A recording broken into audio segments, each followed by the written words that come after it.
In the last video, we talked about how demand could increase or decrease and how that's represented with an upward shift in the demand curve or a downward shift in the demand curve. And in this lecture, or this video in the lecture series, we're going to talk about what are the things that can shift that demand curve up and to the right and down and to the left. Your textbook, because these are things that shift the demand curve, your textbook refers to them as demand shifters. But the more technical term that economists are more familiar with is determinants of demand. What are the determinants of demand that will increase or decrease demand? So we've got a list of 6 of them to go through.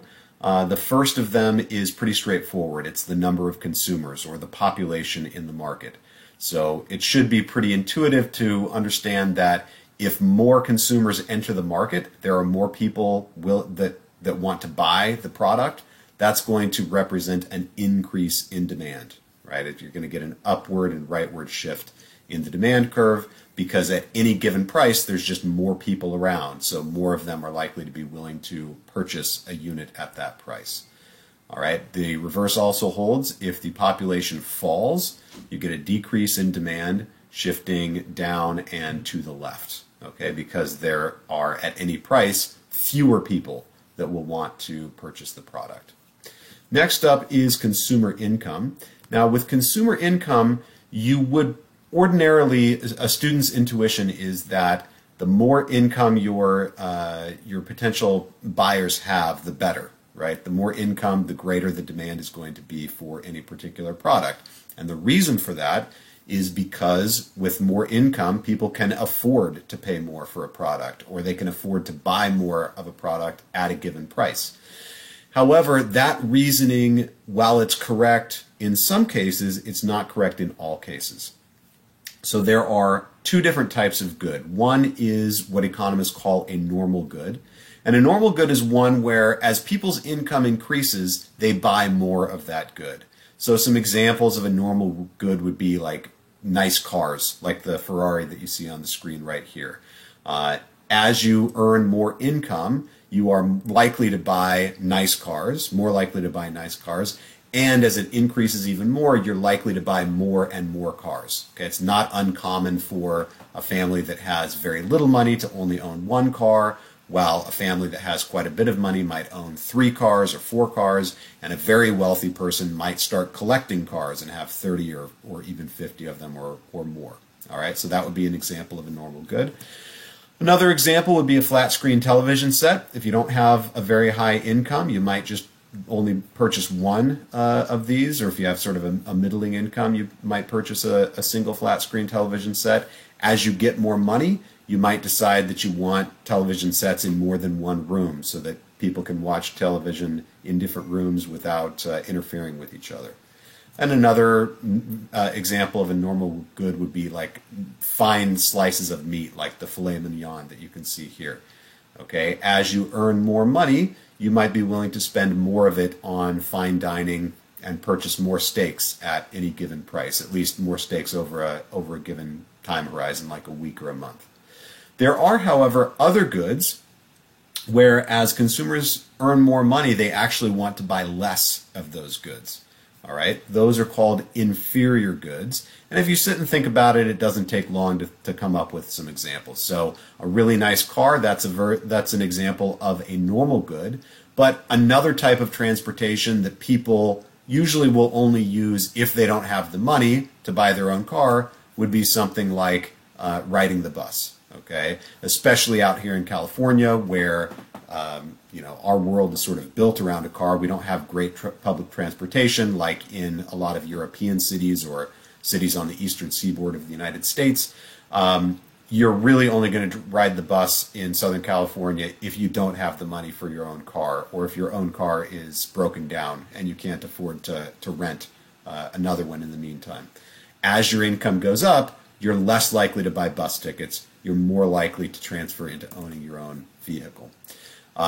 Second example would be, instead of a flat screen television set, think of an old school television set that has antennae on it and those dials for setting the channel.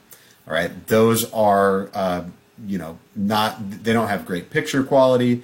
They don't have very large images that you can look at. And so you're only going to buy a television set like that either if you are some kind of collector who likes vintage goods, or if you just don't have enough money to afford a flat screen television set.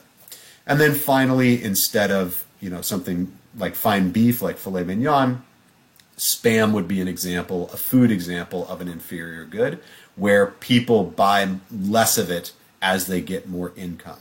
The reason why, at least within the continental United States, the reason why a lot of people purchase Spam is because it's reasonably nutritious at a pretty low price. Okay, it's not highly sought out here. Now, as an aside, I understand if you're from Hawaii or if you're from Guam, Spam is actually a well-regarded meat out there, and so maybe in some parts of the world it's a normal good, but in the mainland United States, Spam would generally be considered an inferior good.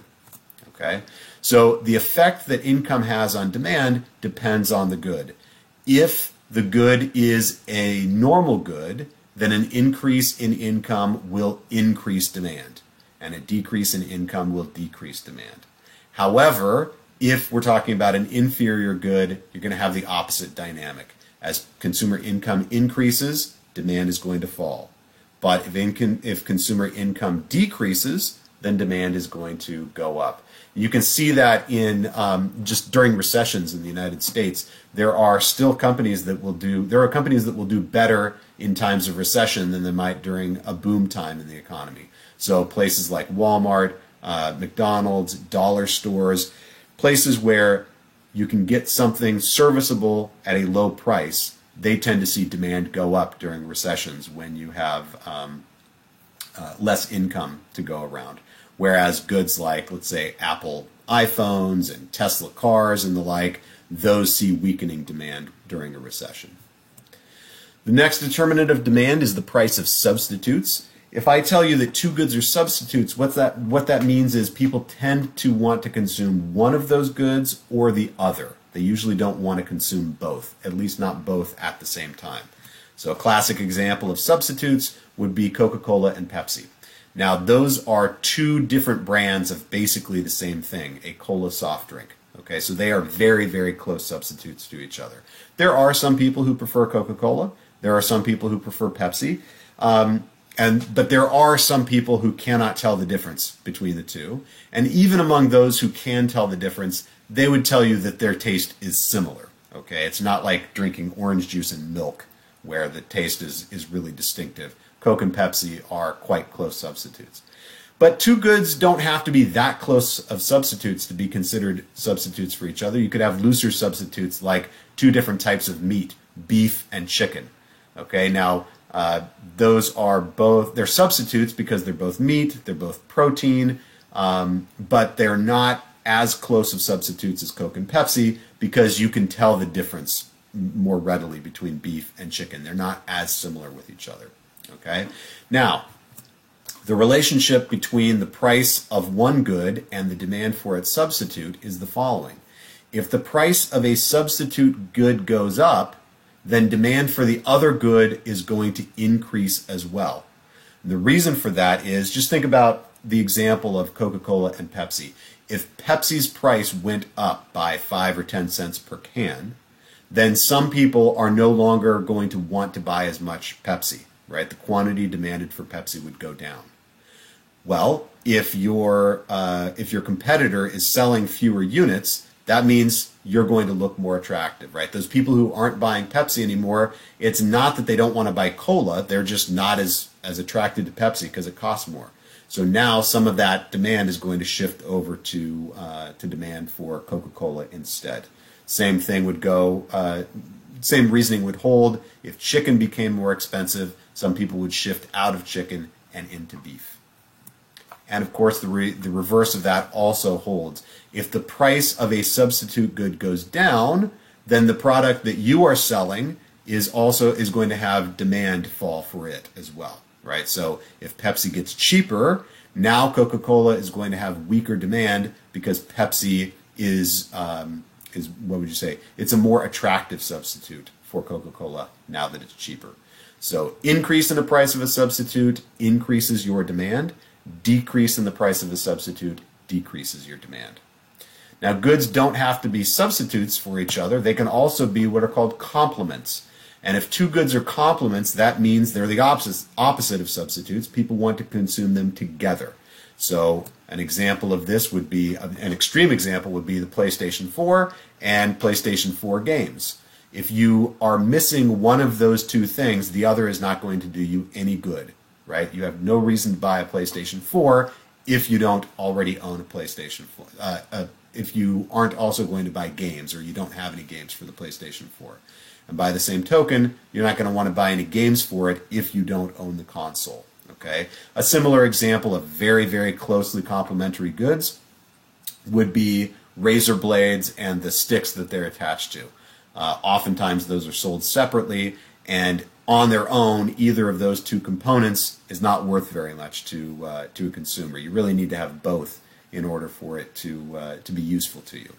But two goods can be complements without being that complementary to each other. So an example of looser complements would be ketchup and hot dogs. Okay, so people do often like to put ketchup on their hot dogs, but not everybody puts ketchup on their hot dogs, and not everybody who buys ketchup wants to eat hot dogs. They might want it for their hamburgers or their French fries or any number of other food products that they could combine it with. Okay, but they do often. People often do consume hot dogs and ketchup at the same time. So the relationship between the price of complements and the other good is the opposite of what it is for substitutes. So if the price of a complementary good goes up, then that means demand for the product that you are selling is going to go down. Because as the other good gets more expensive, people will want to buy less of it. And since they're buying less of this complementary good, they have less reason to buy your good. So if hot dogs suddenly become more expensive, people aren't going to buy as many of them. They have less reason to purchase ketchup because they're eating less of something that they would have the ketchup with. And the reverse logic also holds.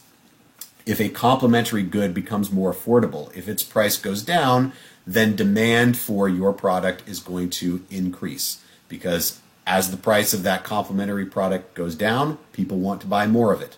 And when they have more of that good, they have more reason to demand your good, so demand for your product is going to go up. Okay? That brings us to expectations of future prices. And the intuition here is basically that consumers want to pay as little as they can to get a given amount of a good. Okay? And so consumers are aware of the fact that prices change for products over time. And to the extent possible, they're going to time their purchases so as to buy the good when it's cheap and avoid buying the good when it's relatively more expensive. Okay? So what that means is if consumers expect the future price to fall, they think that the future price is going to be lower than the current price, demand is going to be lower in the present. So a concrete example of this would be, suppose you show up to the gas station. Gas stations are selling gasoline at about $3 a gallon, at least in the town that I live in, and probably close to campus too. It's around $3 a gallon. Suppose you drove into that gas station and a gas station attendant came out and told you, hey, I've got a hot tip for you. 3 days from now at midnight, we will be having a big sale on gasoline, and we're going to cut the price to 50 cents. Now, suppose you had come to that gas station with an almost empty tank and you were going to fill it up before you got that news. Once you know that gas is going to be much cheaper a few days from now, well, now you don't really want to fill up your tank anymore, right? You're probably going to just try to fill it up just enough, put just enough gasoline in there so that you can do your ordinary routine for the next 3 days. So that 3 days from now at midnight, you can roll up into the gas station just coasting in on your fumes, and you can fill up your gas tank at a very, very cheap price, and maybe bring canisters of gas with you to fill those up as well. The reverse logic also holds. If consumers expect the price to go up in the future, they're going to want to buy more of the product now while the good is relatively cheap. So take the opposite example of the one I just gave you with gasoline. If you showed up and you put your the gas pump into your tank and you were pumping gas, and a gas station attendant came out and said, "Hey, you're lucky that you are buying gas now because there's been a big disruption in the supply of oil, and so gas prices are going to hit, let's say, $5 a gallon this at noon today." Well, now that gas is going to be way more expensive, you're going to want to buy more now than you were expecting, right? You'll probably fill up your gas tank, and you might try to grab some gas cans, purchase those, and fill them up now so that you don't have to buy the gasoline later when it's costing $5 a gallon instead of $3 a gallon. The last determinant of demand that's on that list is tastes, and I include that because tastes do change. Okay, people's tastes and preferences do change, but it's not a determinant of demand that economists usually focus on, because tastes and preferences changing is often kind of a whimsical thing where it's difficult to understand why something becomes popular all of a sudden and then it's not popular. So if you go back to the 1970s, for example, bell-bottom pants were very popular. 10 years later, nobody wanted to wear bell-bottoms anymore. In the 1980s, it was all about acid wash jeans and pre-cut jeans. And then 10 years later in the 1990s, those were not popular anymore. So tastes and preferences, can be, they're very meaningful. And in any particular time, if you're selling something and people's tastes change so that they want what you're selling more, well, you're certainly going to see demand go up. But it can be difficult to see those trends coming. And so economists usually focus on the first 5 of those determinants of demand: the number of consumers, the consumer income, prices of complements and substitutes, and expectations of future prices. Tastes and preferences is maybe more in the realm of psychology. Okay, so that while it's important, economists don't have quite the same tools to study it as we do the other determinants of demand. So now that we are clear on how demand curves shift, we can now move our attention in the next video to looking at supply.